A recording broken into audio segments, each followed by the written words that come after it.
Olá, estamos de volta com mais um programa História Atual. A semana passada nós conversamos aqui sobre as eleições de 2018, sobre as redes sociais, em especial o WhatsApp, no processo eleitoral, sobre o perfil, a representação dos eleitores do presidente Bolsonaro, as estratégias, como eles utilizaram as redes sociais e o crescimento no Brasil dos apoiadores do presidente Bolsonaro. Hoje, nós vamos conversar um pouco com um eleitor, um apoiador do governo Bolsonaro. Ele apoiou em 2018, apoiou todo o governo Bolsonaro e continua apoiando nessa campanha que terminou.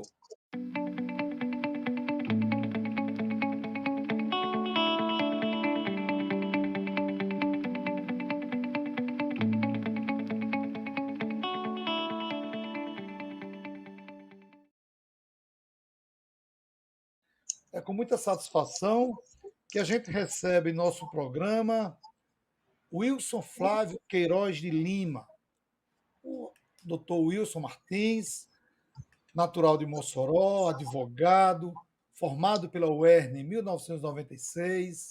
O Wilson é ex-policial e ex-comerciante. É com muita satisfação que o nosso programa recebe o Wilson para esse bate-papo sobre política, sobre o governo Bolsonaro, sobre a campanha que terminou e as suas expectativas, né, para o próximo governo. Wilson, muito obrigado por ter aceito o nosso convite. Eu sei que sua agenda é cheia e você abriu essa brecha para bater esse papo conosco hoje. Seja bem-vindo, amigo. Bom dia, Lemuel. Eu que agradeço o convite. É uma satisfação, é uma honra participar do seu programa que aborda vários temas e interesses da sociedade, né? E sempre quando vejo o seu programa, observo que são convidadas pessoas de muito conhecimento, né? Doutorados, mestrados, pesquisadores, professores, enfim, pessoas que têm muito conhecimento de causa. Não sei nem se eu sou digno de estar aqui nos participando do seu programa, mas estou à sua disposição para responder as perguntas que vocês têm a me fazer hoje. Pode ficar à vontade. Obrigado, isso, claro, amigo. Você é qualificado e é uma pessoa que sempre que a gente conversa, e muito tempo nós temos uma relação de amizade, sempre teve, apesar de divergirmos, mas isso faz parte da vida, a gente não convive só com quem pensa igual a gente convive com pessoas que pensam diferente também, e isso faz parte da nossa vida.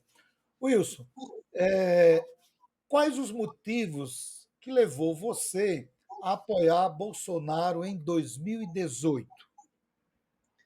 Lemuel, respondendo isso assim de uma forma geral, eu diria que foi o desejo de mudança, né? É um desejo inerente de toda pessoa, né? Mudar, tentar mudar para melhor, né? E como eu não estava me agradando do governo do PT, de Lula, eu resolvi mudar, né? É, mas eu vou elencar para vocês alguns motivos, os motivos que fez com que eu não continuasse a votar no PT, né? Só para você ter conhecimento, eu votei em Lula duas vezes e votei em Dilma ainda uma vez, né? Você viu que eu dei chance ao PT duas vezes, né? Eu votei em Lula pela mesma razão que eu votei em Bolsonaro, como eu já disse, né? Para tentar melhorar as coisas no Brasil, né? A nossa vida, a vida dos brasileiros, enfim, principalmente das pessoas mais pobres, né? E o discurso de Lula, na primeira, sempre foi esse, né? De combater a corrupção, né? De implementar as políticas públicas, né? E melhorar a educação, a saúde, a segurança. Mas o que se viu foi que ele não cumpriu essas promessas, não cumpriu ao pé da letra, rigorosamente, nem com uma vontade assim realmente de fazer o que prometeu, né? E principalmente numa das coisas que eu acho mais importante, né? Mais importante, que é o combate à corrupção, né? Que eu considero um câncer na administração pública, que é a corrupção. Mas o que viu foi ele apoiando, de certa forma, a corrupção, contribuindo para que o caos, né, na administração pública fosse muito grande durante o seu governo e durante o governo do PT. Né? Depois de Lula, veio Dilma também, que continuou o mesmo modus operandi, aquelas mesmas formas de surrupiar o erário público. Eu digo assim, por que digo que eu dei uma segunda chance ao PT? Né? Porque quando Lula, no primeiro mandato de Lula, surgiu o mensalão. Né? No segundo mandato de Lula, continuou a corrupção. E eu ainda dei ainda uma chance, não mais ao Lula, mas ao PT, né? Com Dilma. Votei em Dilma na primeira vez, né? Aí foi quando surgiu o Petrolão, aqueles escândalos da Copa do Mundo, das Olimpíadas e muitos outros. Aí eu realmente perdi o desencanto total pelo PT. Perdi o desencanto total pelo PT, perdi o encanto, não, perdi o encanto. Fiquei desencantado com o PT e resolvi mudar. Foi quando surgiu o Bolsonaro, né, com aquelas ideias de mirabolante, com aquela forma de falar, aquelas promessas que ele fazia. Eu peguei, pesquisei a vida dele como parlamentar e tudo, e vi que havia coerência nele. Eu digo, eu vou apostar em Bolsonaro, para ver se ele consegue mudar alguma coisa na administração pública no Brasil. E resolvi apostar em Bolsonaro, e foi isso. Foi que me levou a votar em Bolsonaro, foi todo esse caos, né, causado pela administração do PT. Né, com inúmeros escândalos, corrupção e tudo, e eu não via neles uma boa vontade de mudar isso. Pelo contrário, eles faziam era estimular, né, que tem palavras de Lula aí dizendo que, no caso daquele Paulo Roberto, que foi presidente da Petrobras, né, dizendo que quem tirasse ele, quem mexesse com ele, iria sair, ele tinha que ficar lá, né, que foi um dos mentores daquele plano para saquear a Petrobras. Então, por tudo isso, foi o que me levou a apostar em Bolsonaro, né? Antes de irmos para a segunda pergunta, eu quero pedir a você que entrou agora no canal e que acompanha o nosso programa e que ainda não é inscrito para se inscrever. Se inscreva no canal, dê o seu like, compartilhe no grupo da família, dos amigos, no grupo do trabalho e dê também a sua opinião, dê sugestão de tema. Essa entrevista de hoje com o Wilson Martins foi sugestão de um nosso internauta. Ele pediu para ouvir, que o programa também ouvisse pessoas que apoiam o governo Bolsonaro para a gente ver a opinião. E o nosso espaço aqui é aberto, nós não temos nenhum problema de chamar pessoas que apoiam governos ou candidaturas A ou B. E aqui nós estamos conversando com o Wilson Martins sobre o seu apoio, avaliando o governo Bolsonaro. Wilson, de que maneira, de uma maneira geral, assim, como você vê o perfil do eleitor do presidente Bolsonaro? Você já disse os motivos que levaram você a apoiar Bolsonaro em 2018. E como você vê o perfil do eleitor do presidente Bolsonaro? Lemuel, olha, eu observo o seguinte: a primeira característica do perfil do eleitorado do Bolsonaro é o pavor à corrupção da administração pública.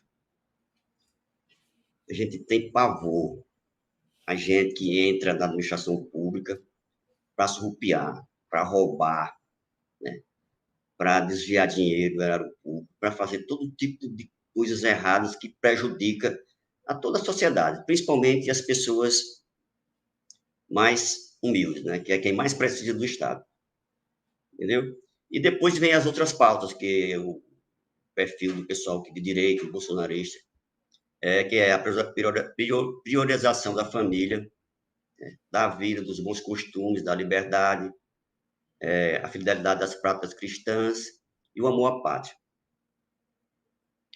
Entendeu? Então, é mais ou menos isso aí, o perfil do pessoal que apoia o Bolsonaro. Eu não digo bolsonarista, né? Porque qualquer pessoa que tivesse os mesmos objetivos que Bolsonaro teve a boa vontade de implantar no Brasil, poderia ter sido eleito, né? Diante do caos que foi causado pela administração do PT, né? Mas aí, feliz ou infelizmente, surgiu o Bolsonaro, né? E o pessoal todo foi para ele, para Bolsonaro, porque queria mudar aqui. Não podia continuar com aquele caos. Você imaginou só se continuasse com aquela roubalheira toda que existia no governo do PT, milhões de dinheiro em malas, né? Desvio de toda a qualidade. Se tivesse continuado por mais 4 anos, onde é que isso ia parar? Eu não sei onde iria parar isso aí. Tinha que ser dado um basta. Né? Mas se tivesse aparecido, pelo menos agora, ou mesmo no primeiro mandato, Bolsonaro, tivesse aparecido alguém com os mesmos objetivos de Bolsonaro, mas com um perfil assim, um pouco diferenciado de Bolsonaro, que uma pessoa que fosse menos impulsiva, né, menos intempestiva, assim, que, né, no seu modo de falar, no seu modo de agir, talvez a direita tivesse ganhado agora, né, nessa eleição de 2022.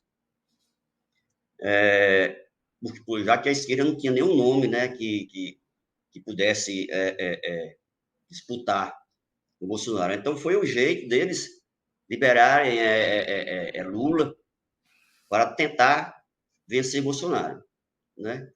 E, e foi isso que aconteceu. Então o perfil do eleitorado de Bolsonaro é aquele perfil que tem pavor à corrupção, né? Que é a favor da família, que é a favor da vida, que é a favor dos bons costumes, da liberdade, da fidelidade às práticas cristãs, religiosas e amor à pátria.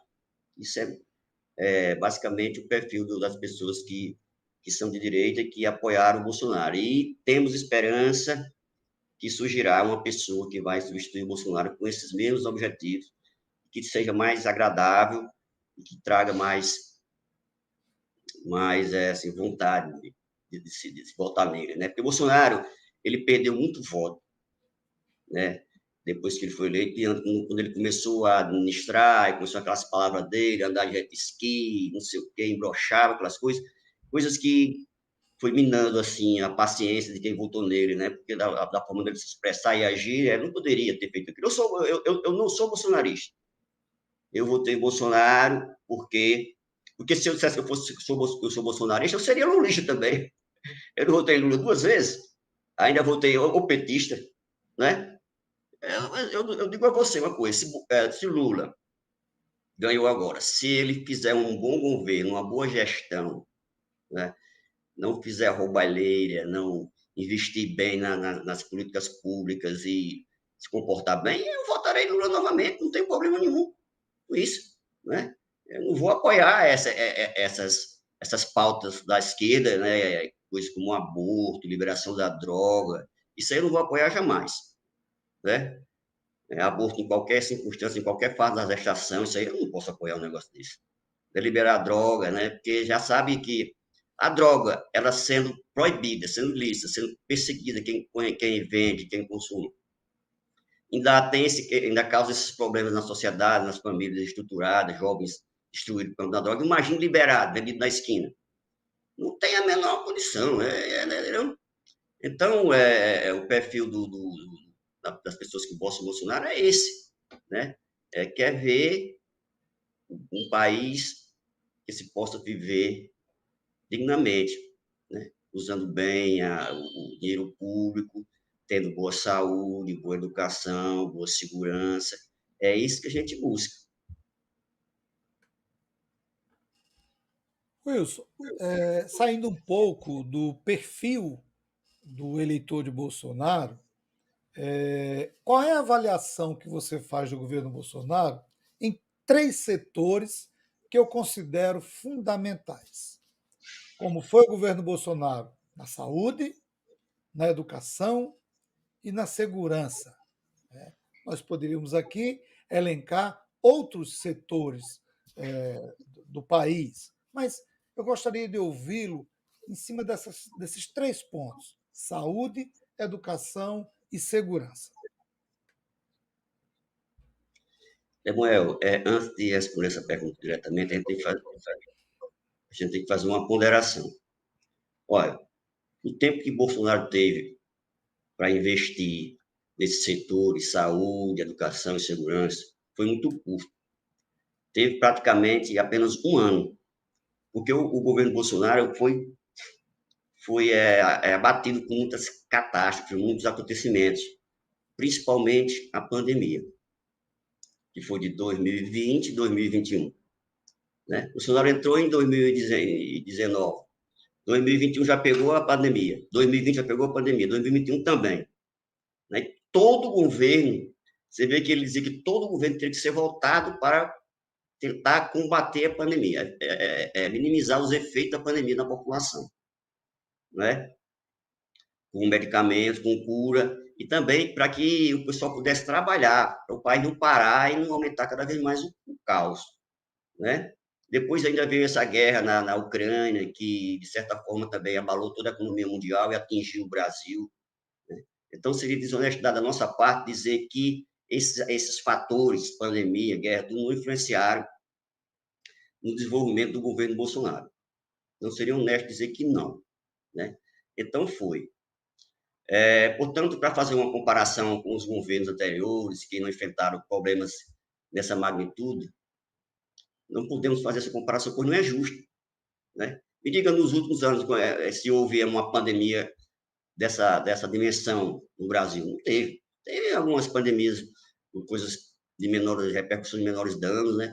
Mas a pandemia do Covid né, atingiu todo mundo. Depois veio essa guerra que fez com que aí os efeitos da pandemia, aumento da inflação, essa guerra também causou aumento da inflação, né? Mas mesmo assim, nós não podemos dizer que foi ruim de tudo, né? Esses setores. Por exemplo, o Bolsonaro conseguiu implantar o piso salarial do teto máximo dos professores, conseguiu implantar o piso máximo dos enfermeiros, né?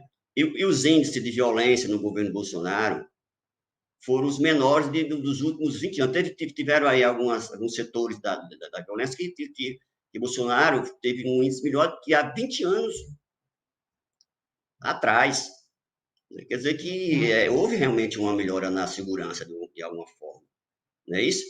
Falaram muito que Bolsonaro que liberava a arma ia aumentar o crime, ia aumentar os homicídios. Pelo contrário, diminuíram os homicídios. E todos os outros crimes diminuíram.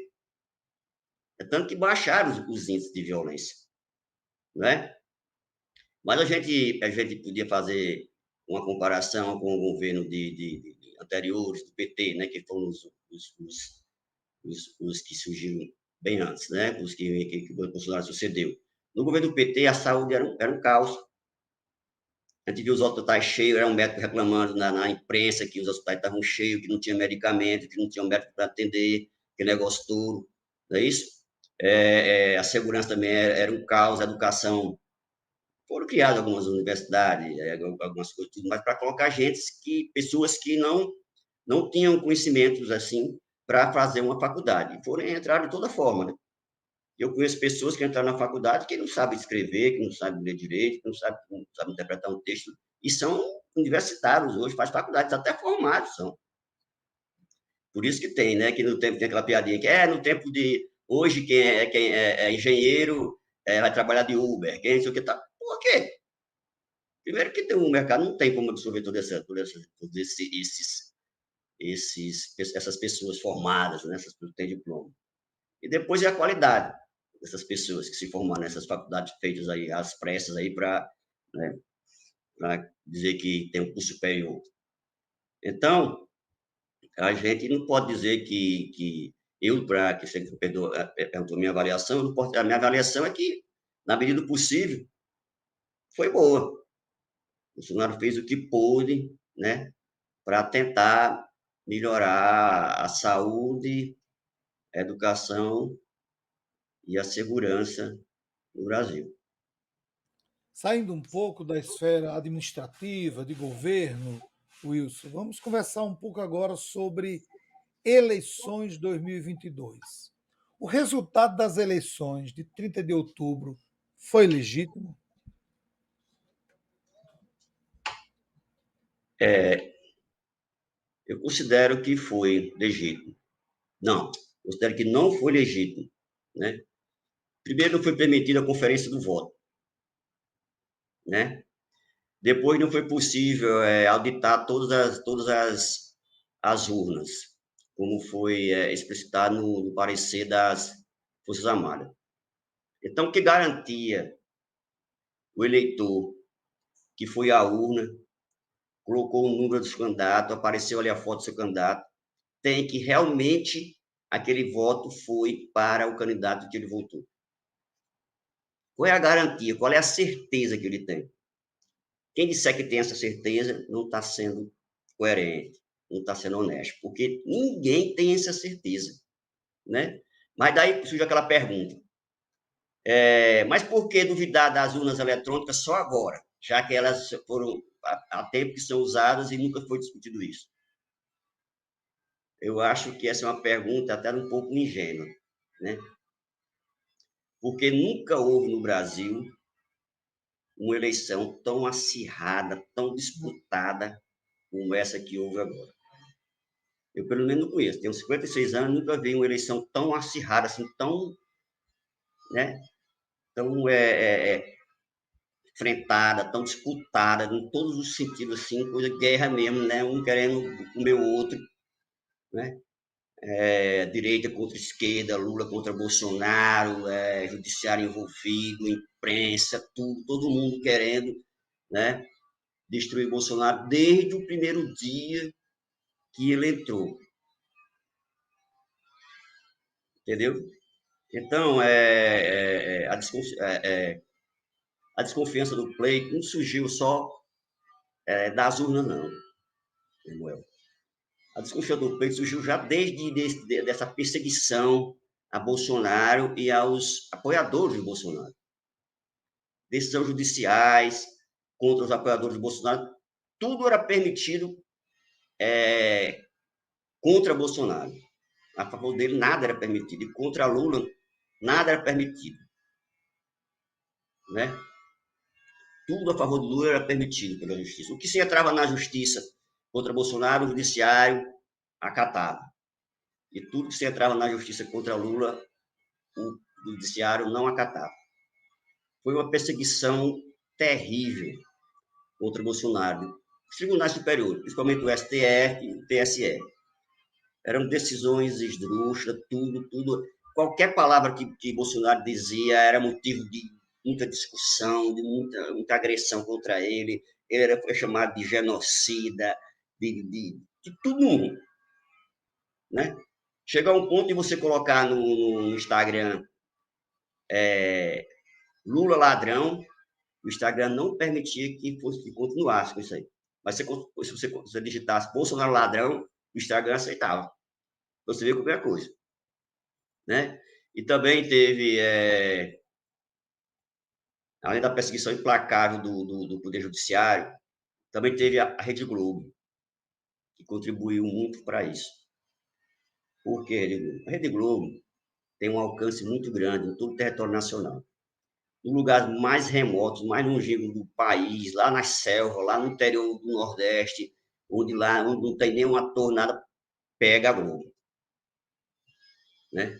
E a Globo, 24 horas por dia, falando mal do Bolsonaro. Não falava nada que ele fizesse, né, dos feitos do governo dele, não falava nada, só falava mal. Bolsonaro isso, Bolsonaro aquilo, era 24 horas por dia. Né? Isso aí foi entrando na cabeça das pessoas menos informadas, entendeu? Das pessoas menos instruídas. Aí influenciou muito o resultado das eleições, né? Você vê que o PT, Lula, teve mais votos, o índice, o percentual de voto foi maior nas cidades, lugares, onde as pessoas são menos instruídas.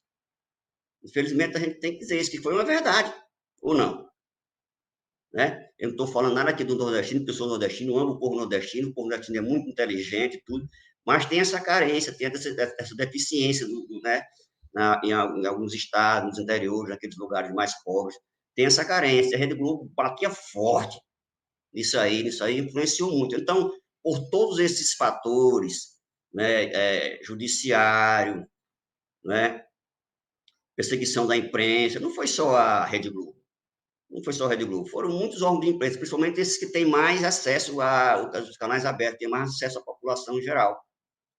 Em cima do Bolsonaro, matando ele 24 horas por dia. Eu acho que o Bolsonaro já foi um herói ter conseguido o que conseguiu, diante de tanta perseguição do judiciário, da imprensa, de atores, que ele cortou um pouco dessa lei Rouanet, cortou um pouco de investimento para a cultura, e eles ficaram em cima de Bolsonaro para matar mesmo, para destruir Bolsonaro.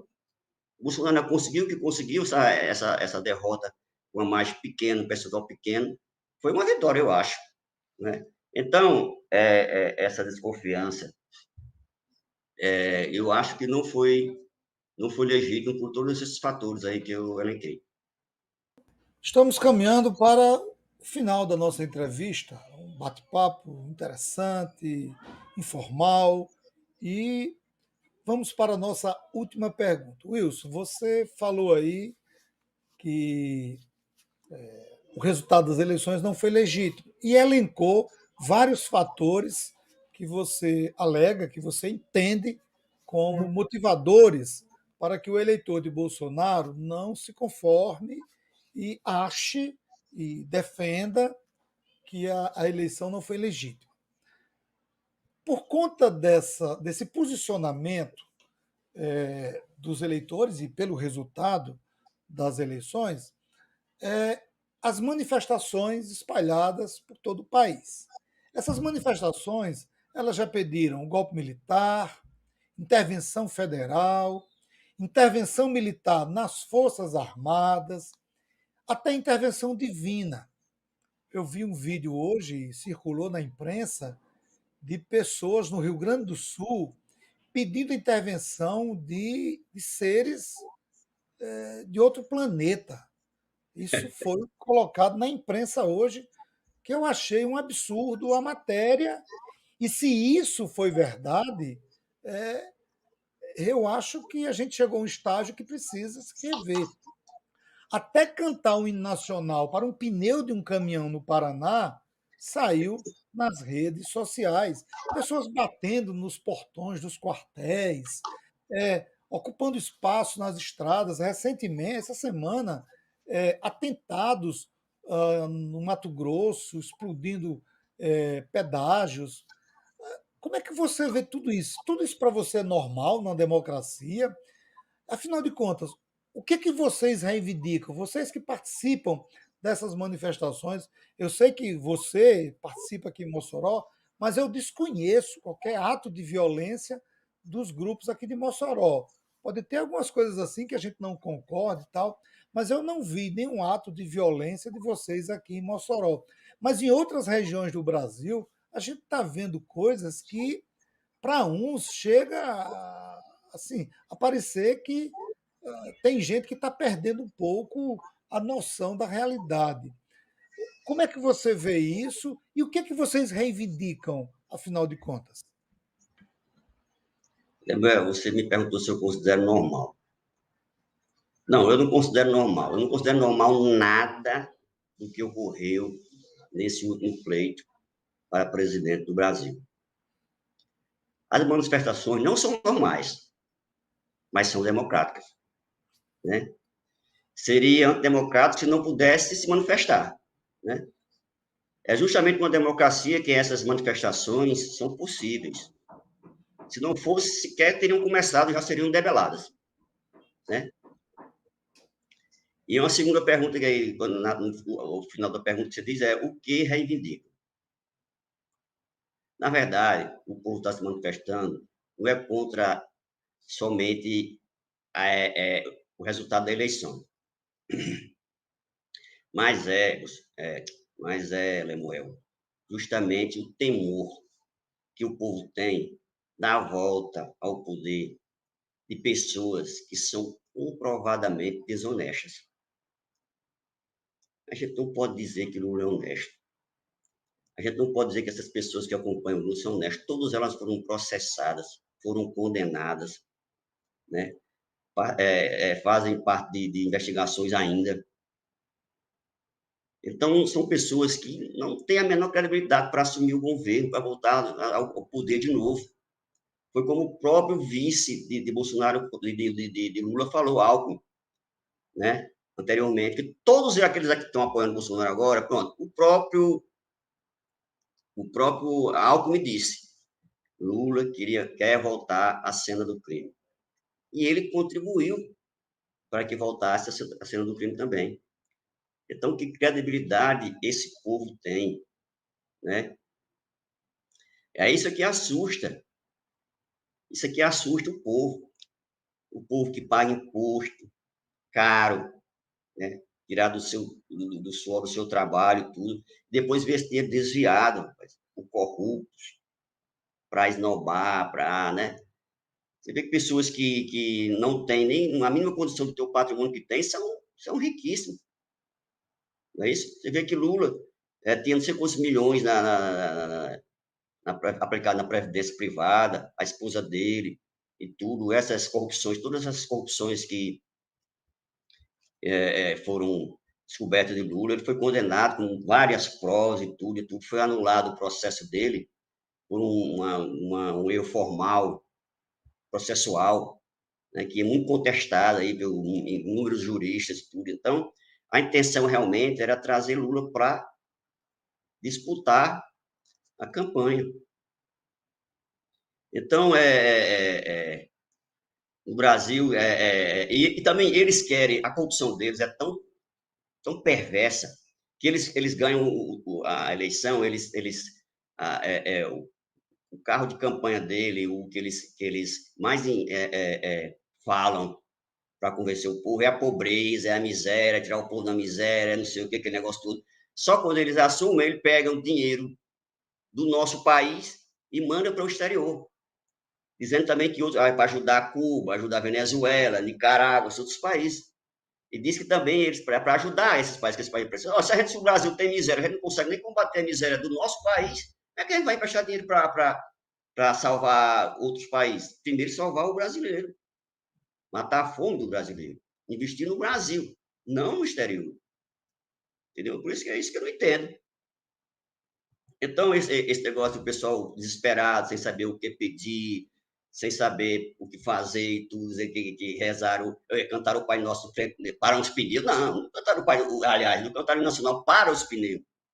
Os pneus estavam ali, eles cantaram o Nacional para o Brasil, para as pessoas virem mostrar patriotismo e amor ao Brasil, não foi para o pneu, né? E diante de um caos, do desespero, a gente não sabe a quem pedir. Passa para esses pessoal que estão nessas manifestações não sabem a quem recorrer. Se recorrer ao judiciário, não tem como. Nada que for contra Lula, contra o PT no judiciário, STF, TSE, não adianta pedir. Todo mundo já sabe, né? Não adianta porque não vai ser julgado procedente. Eles vão deferir e não querem nem saber o que é. Eles não querem nem saber o que é. Né? Agora, contra o povo de Bolsonaro, é ataque toda hora, não tem processo, não tem nada, já vai a ordem, né? Não tem a formalidade processual, já parte a ordem de cima, não obedece todos os trâmites, né? Não obedece a competência, né? Para ser promovida a ação, já parte direto do STF, né? Você vê essas decisões agora de Gilmar Mendes, da Fundação Getúlio Vargas, né? É um absurdo. Ele já manda logo cessar e parar tudo e acabou-se.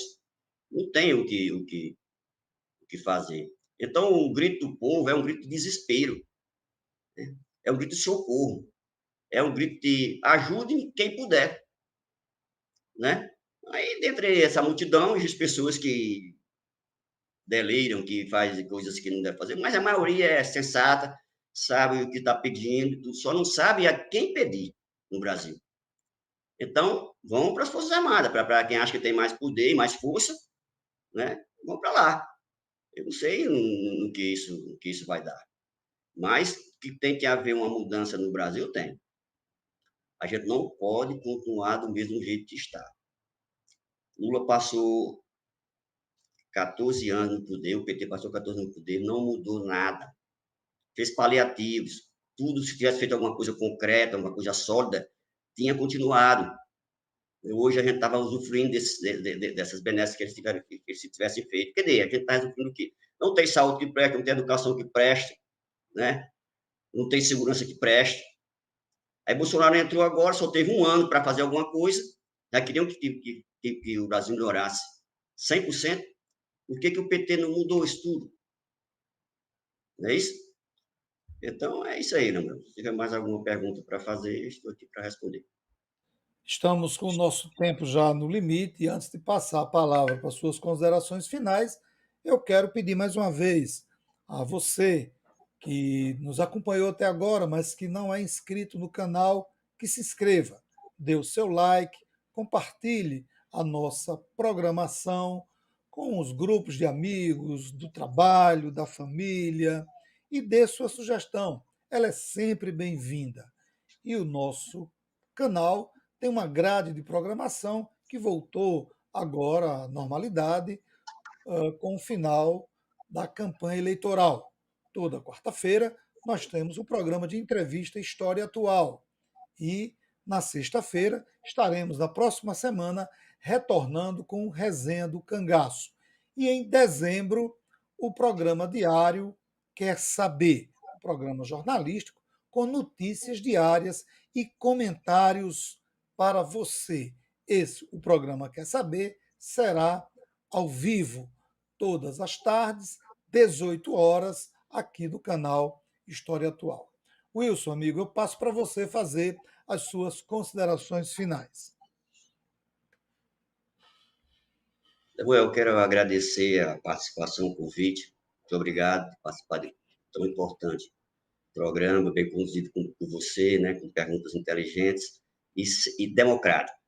Apesar de ser sempre a favor da sociedade, dos mais humildes, né, das pessoas que realmente precisam do Estado, você abriu esse espaço para um bolsonarista. Na verdade, eu não sou bolsonarista, né? Porque se eu fosse bolsonarista, eu seria lulista também. Porque eu votei em Lula duas vezes, mais, mesmo tanto que votei em Bolsonaro. Ainda votei no PT em Dilma. Então, eu quero dizer que se o PT tivesse, por que eu deixei porque eu não votei mais, continuei votando no PT, porque se tivesse continuado aquela roubalheira do jeito que estava, como estaria o Brasil hoje? Né? Aquele camarada, Gedel já tinha 52 milhões em malas. Se ele tivesse continuado mais 4 anos juntando dinheiro naquele apartamentozinho dele, acho que não ia caber de tanta mala ali. Toda essa corrupção, toda essa roubalheira, e você sabe que quando se descobre um crime, já tem muitos para trás, né? Então, acredito que nem todo roubalheiro do PT foi descoberto. Não foi. Era muita coisa. Teve ali que um administrador público, quando ele não dá o exemplo, ele contamina toda a gestão, todos os seus subordinados, contaminou tudo. O Lula apoiou a corrupção. Né? Ele roubava, deixava roubar. Então, quem estava em torno dele se sentiu assim, livre para fazer o que quisesse. Porque se ele próprio não dava o exemplo, né? Imagina os seus subordinados, os ministros, né, os que acompanhavam ele. Então, todo mundo se sentiu à vontade para roubar. Você vê que todo mundo roubou, não teve ninguém, não teve exceção. Todo mundo no governo PT roubou, né? Tirou proveito daquele caos que ele foi implantado, que o Lula deixava correr frouxo e tudo. Se tivesse continuado aquilo por mais 4 anos, ainda bem que o Bolsonaro interrompeu, né? Aquele devaneio, aquela farra, né? Que tava no PT, na administração do PT. Pois tá bom, né? Muito obrigado aí, espero que tenha contribuído aí para o seu programa e quem escutou, reflita aí se eu tenho ou não razão. Eu não aprofundei muito aí, porque o tempo é curto e também que as perguntas foram assim, feitas de forma muito ampla, muito geral, assim, a gente não pôde assim, conversar mais ainda, entrar em detalhes técnicos, a coisa assim. Muito obrigado e espero ser convidado outras vezes para outras pautas aí, até mesmo sobre esse mesmo tema. Muito obrigado, Wilson, pela sua fala, pelos seus posicionamentos. E eu quero agradecer a você que nos acompanhou até agora e que acompanha o nosso canal. Um forte abraço a todos e a todas e até a próxima semana.